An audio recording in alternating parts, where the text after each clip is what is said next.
Tá chémia medzi službou a to prácou v podstate a tebou bola vtedy nejaká. Aká je tá chémia medzi tým odvetvím tej práce a tebou teraz? On vlastne celý svoj profesný život som prežil v službe, takže až teraz som pochopil, čo znamená, že zo služby sa neodchádza. To neznamená, že zo služby nemôžeš ukončiť ten služobný pomer. Ono to len znamená to, že nevieš prestať vnímať veci ako príslušník. Ako sa hovorí niekedy, sladká nevedomosť, tá informácia človeku niekedy môže rozhádzať celý Matrix.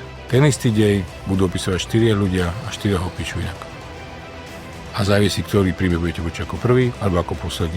Tie kritériá, ktoré má súčasná generácia na toho svojho zamestnávateľa alebo tie požiadavky, je nejakým spôsobom ťažko uchopiť tak, aby boli všetci spokojní. Ako spravíme ten nákup aut, aby nebolo evidentné, že to nakupuje služba? Ako kúpime toaletný papier? Ako kúpime psa, keď potrebuje kinológia psa? Ako kúpime psa? Dostatok žien a mužov. Každý, ktorý v zložkách má takú špecifickú pozitívnu diagnózu, lebo tam nie ste kvôli peniazom, tam idete, pretože vás to musí baviť. Niekedy mu je v aute zima, niekedy mu je v aute teplo, ale musí fungovať. To nie je o tom, že dneska sa mi nechce, tak si tam sick day. A už tam home office, no u nás home office nie je. My tu máme bezpečné Slovensko. Je na čase, aby si ľudia uvedomili, že tí zamestnanci v zložkách, tie ženy, tí muži sú normálni ľudia. To, že má uniformu, po placku, to neznamená, že to je náš človek, ale nie preto, že on sa tak cíti, ale nech tí ľudia pochopia, že stane, možno boli zub, možno je chorý a ide do roboty a robí to. Požiarníci bežia smerom požiaru, nie od požiaru.